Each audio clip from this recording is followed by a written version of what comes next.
we are the largest as a government gun dealer in the world.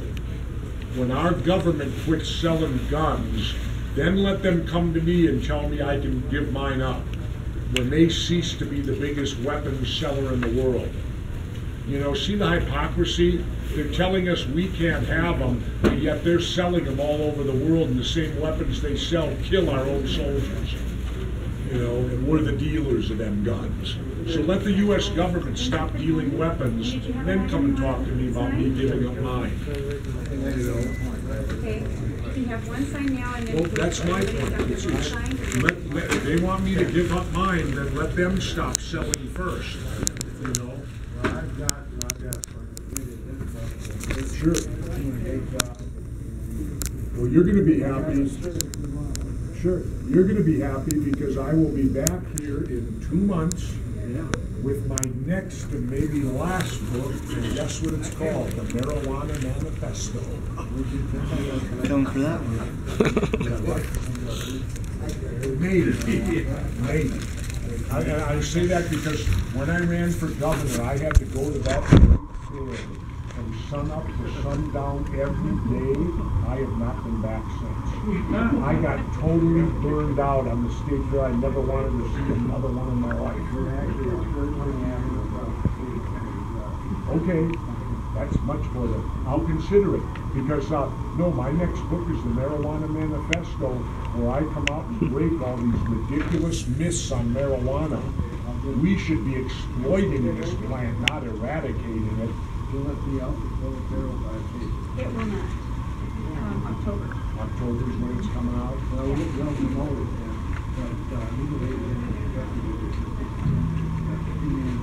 Well, the best way is through Skyhorse Publishing. They're my publisher and they're writing the book. You get a hold of them, they'll get the message to me. But no, we've already written it. It's called, and in fact, we've got the guy writing the foreword, who you probably have heard of him. He was the guy who instigated, negotiated, and managed to get the first medical marijuana of California approved.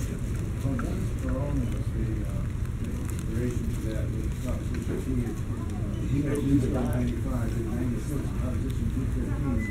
Actually, I won't take the time now. Well, we got that guy, whoever spearheaded, he's writing the forward to my book. And they've done a lot of crappy things to him apparently through the years. Well, we're on down in Minnesota, so I'll have to deal with Yep. Oh, you got me on board because I've been to Colorado, and it's only positive. People, so you know, guess what? Since Colorado legalized pot, heroin use has dropped. Yay! The use of heroin has dropped in Colorado. Okay, I'll keep that with That's you. more for the story. Okay, I think, yeah. See, what I don't get is we can give kids Ritalin like candy, but if you're an adult and smoke a little pot afterwards, you know, you'll go to jail for it. You can.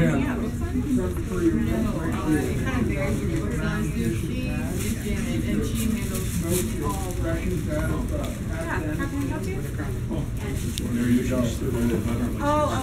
Thank you, and I appreciate it, but I don't shake hands because one time I did it and I got sick with the dog, and if I shake hands with everybody, then I pass it to everybody. And I live by a simple rule: fool me once, shame on you; fool me twice, shame on me. So as a veteran, thank you, and but we'll leave it at that for right now. What branch were you? Army. I went to Army jump school.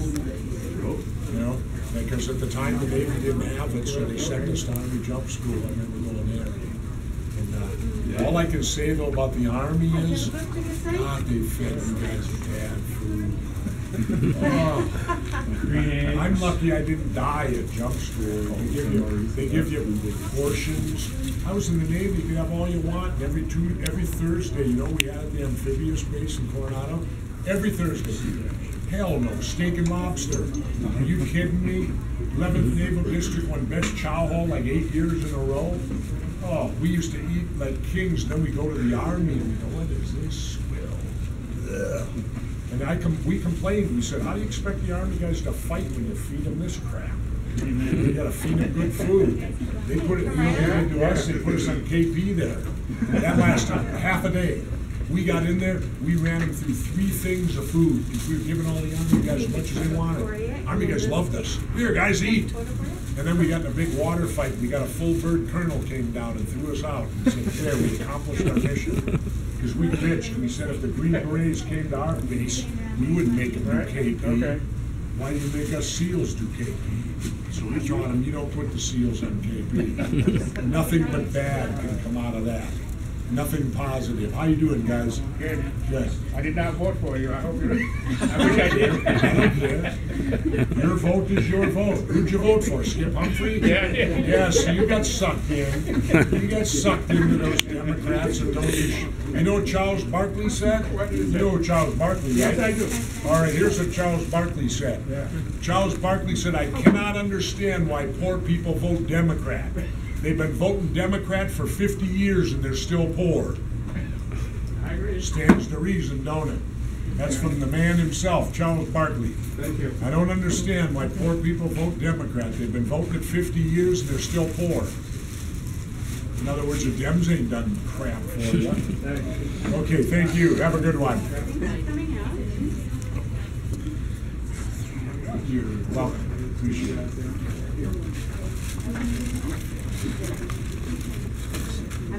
That's who we ought to elect, Charles Barkley.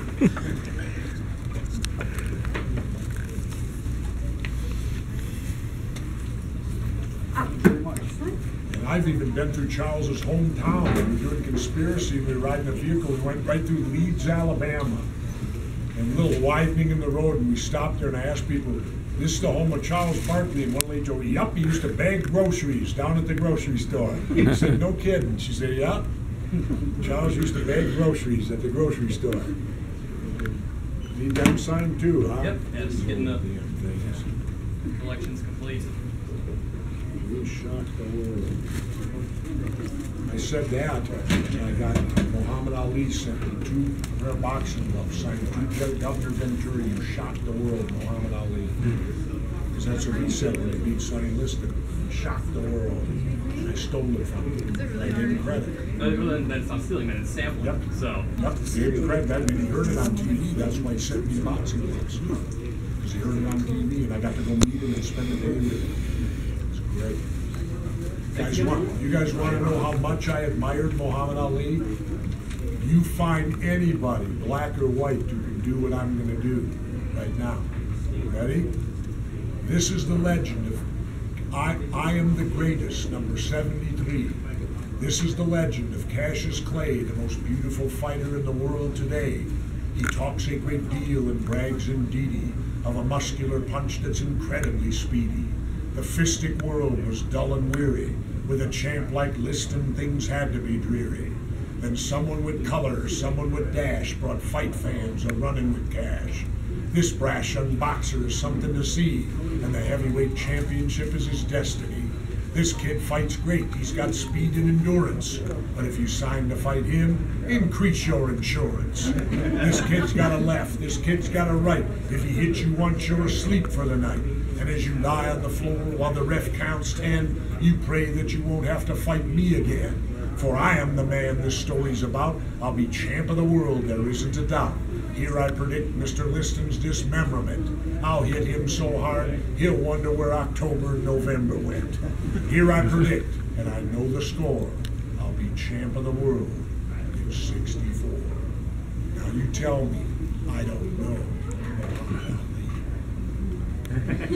I did that for him. He got tears in his eyes. And I'll bet he thought, I can't believe this white kid from South Minneapolis can do my poetry. I did it at a thing in Arizona, and all the top rappers came running up to me, because that's rap music. See, there would not be, today, there would not be hip-hop and rap without Muhammad Ali. Muhammad Ali was the first person that did hip-hop and rap, and he didn't even know it. But you can bet it came out of him. How many people can recite that like I do? Did you? That's from memory. Did you do it for him before you were famous? Did you do it for him before you were famous, or did he know who you were I know him? Or did he know who you were? No, so it was before. From South, no. Oh, you were. So you weren't like Jesse the body yet. Okay, this was when you were younger. And I learned all that. That's one of them. Well, I started thinking you guys are celebrating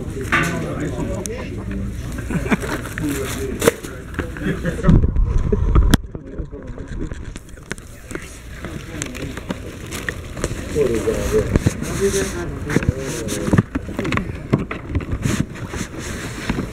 used to play with my dad when we were younger, Daniel Bear. Did you go to prison for pot? No, I'm just asking. No, I've never actually, I've been advocating for 68 and you've been arrested. Feel some people to help you? Okay. I was, while you were. Thanks, Al. Have a nice day, Janet. Every, Bye. Thanks, Raven. You were resisting I was in jail. for not going? I was in the resistance. So you went to jail like Mohammed would have gone? Because they had sentenced him to jail, Yeah. and then the Supreme Court overturned it. Yeah, So you went to jail resisting the Iraq War, or I mean the war in I was a Vietnam? war protester. I was arrested for actions about that. Can I say to you today, thank you? Thank you for what you did. Well, you don't say Yeah, that, but, thank you, no, thank you for what you did. Thank you for helping to end that war. I appreciate it as one who was in it, that if it wouldn't have been for people like you, that war could have gone on for another 10 years to me. And I'll say this, everybody says the turning point of the Vietnam War was the 1968 Tet Offensive. I disagree. I think the turning point of the Vietnam War was 1970 when the National Guard killed them 4 students at Kent State. I think that's what turned the war, because all of a sudden now people woke up and said, you mean our kids are dying here at home because of this war halfway around the world? So for you protesters, I thank you on our behalf as veterans for speaking out. like that number was number 2. So it's like, go to Canada, stay here. You want to hear mine? You want to hear mine? I was in boot camp and mine was 273. I wouldn't have to go nowhere because they never got to triple digits. If you were 100, you were safe. I was 273 in boot camp when I learned. I'm already there in boot camp and geez, I'm 273. What am I doing here? Well, But the Navy never drafted. You have to remember that. The United States Navy is never drafted. The Navy got enough people that didn't want to go into the Army and the Marines, so they joined the Navy. Like if they were getting drafted by the Army, they'd quick run over and join the Navy because they figured they'd rather have 3 hots in a cot than sleep out in the dirt. And then what do? Become a SEAL. Worse yet. There's a lot of men still suffering from the wounds and the PTSD who need cannabis for medicine, who are still treated as criminals by the government. Absolutely. Let me ask you this, sir. How many years did you go to jail for? I was in for 30 months, which wasn't much. I mean, if you had to be in You're prison lucky. in the 70s, I had a friend in the Army down in Fort Hood, Texas. His buddy got caught going home on leave with an ounce of marijuana in his bag back in early 70s. Served 20 years in Texas prison for a bag of pot going through the airport. Because my friend got out of the Army and would write to him. For 10 years later, he was still in prison down in Texas for getting caught with a bag of pot back in the early 70s. It's been a high price paid. Oh. Yes, that's fine. Again, thank you, though. I appreciate what you did. If there's any kind of, I'll be happy to come over there. Just got to remind me of it. no, I hope we can communicate with you. Yep. And you're across the street. That's even better. Because then I can come and go as I please and get the hell out of there. Oh, yeah. Well, by the way, you're about that place in Falcon Heights. The little street shrine on Barbinger, you go down there. Okay. Thank you very much. Thank you. Appreciate it. There's a man that went to jail because he wouldn't be drafted. So he took the same route Muhammad Ali did.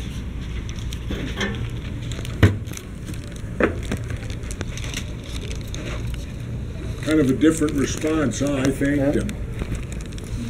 Because to me, they deserve it, because the war would have gone on and on and on if it weren't for people like him that took the chance and went to jail and protested it. Yeah. As soon as I'm done signing these books, we'll be out of here. Okay. Got to do it though for the local Barnsley Noble. And we appreciate I it. guess they sell better if they're autographed. Well, you never know if it'll still be here tomorrow. I got one. I got one who I was doing a book signing out in gosh, where was it? New Jersey at the famous bookstore out there, and they had Ozzy Osbourne, and they had an autograph of Ozzy's book, and they gave it to me. They said, "Here, for coming in today, Governor, we know you're a big fan. Here's an autograph that Ozzy Osbourne did of his book." Have you met Ozzy? Yeah, I did a photo shoot with him once, way back when I was wrestling for Circus Magazine or whatever. I had Ozzy in a press slam. I had him up like this, and he's all spread out giving his Ozzy thing, and I'm pressing slamming. And this is way back in the mid-'80s or so. I always remember it because Ozzy, all his toenails were painted black. I remember that. He was barefoot and all his toenails were painted black. And to show you how close I am to Ozzy, tomorrow is my 41st wedding anniversary, right? July 18th. Congratulations. Thank you. Well, when my wife and I got married on July 18th, as part of our honeymoon, we went to the old Parade Stadium on July 19th. When it was there, it's gone now, because we saw Black Sabbath the day after we were married as part of our honeymoon. Now, how can a marriage start off any better than that? Going and listen to Ozzy singing War Pigs. You know? Yeah, no. But no, my wife and I actually, the day after we were married, were at a Black Sabbath concert at Parade Stadium, listening to Ozzy in the days of, see, I'm old enough, guys, I seen them when they were then.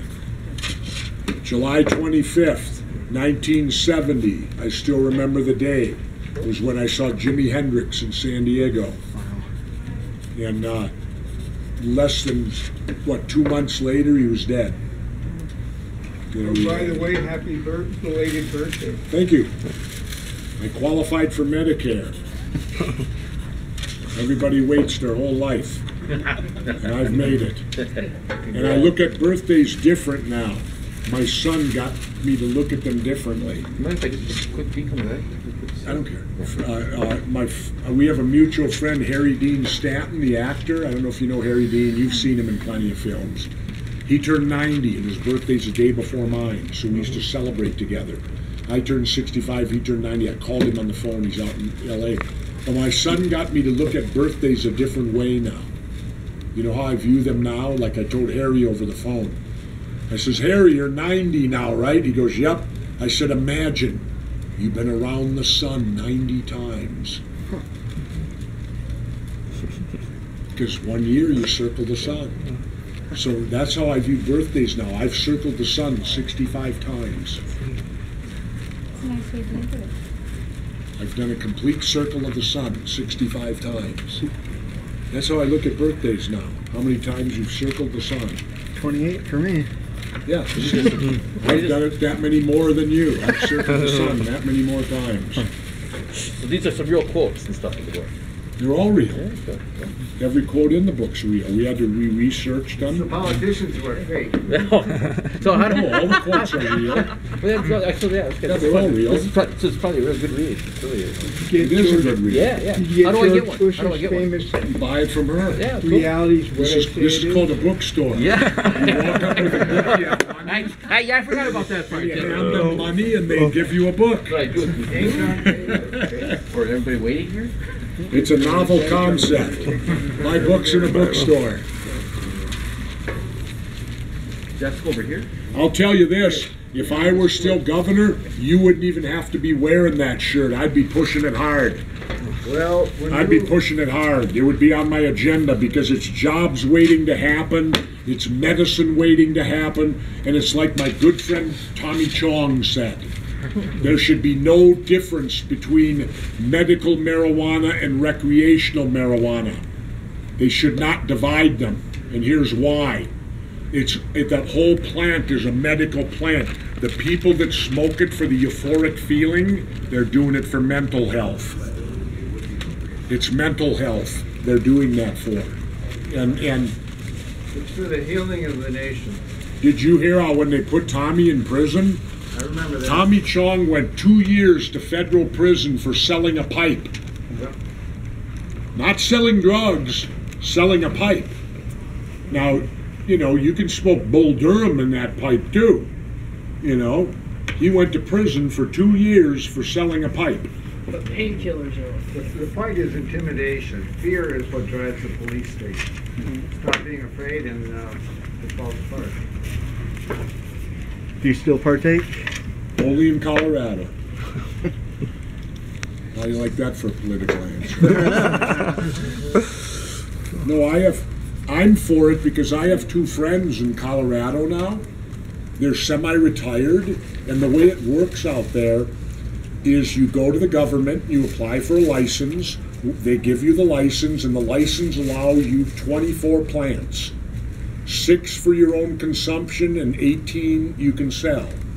That's how it works. So a couple can qualify for 48 plants. My friends get $2,000 worth of pot off each plant.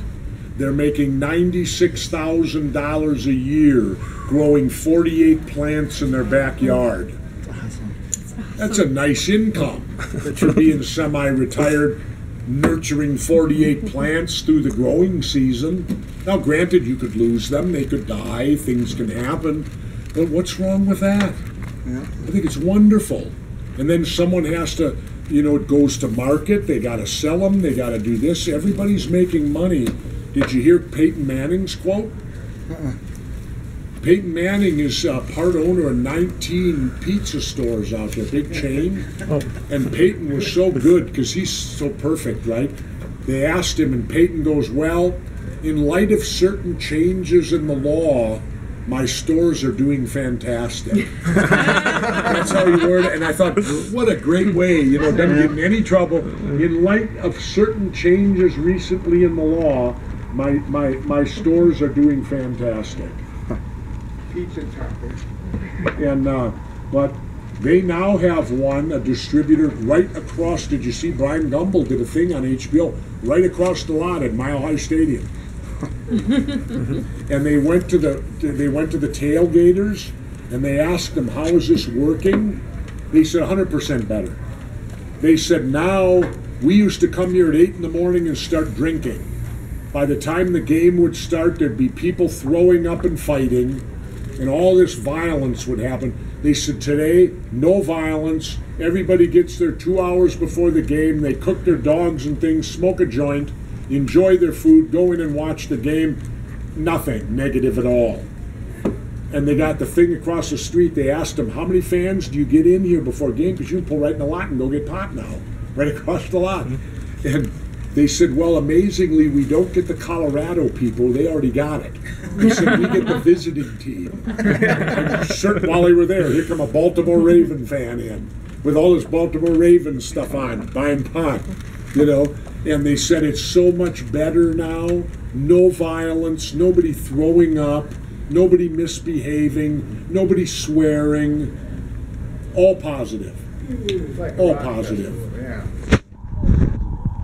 And it's just absurd. The boat on pot, it makes me sick. You still have a following here. If we could have run you for Congress if up in the third Sixth district if we'd had our act together. But I don't want to do You it. don't want to do it. I don't want to do it. I don't want to go out there anymore. I don't want to do it. You got to want to do it.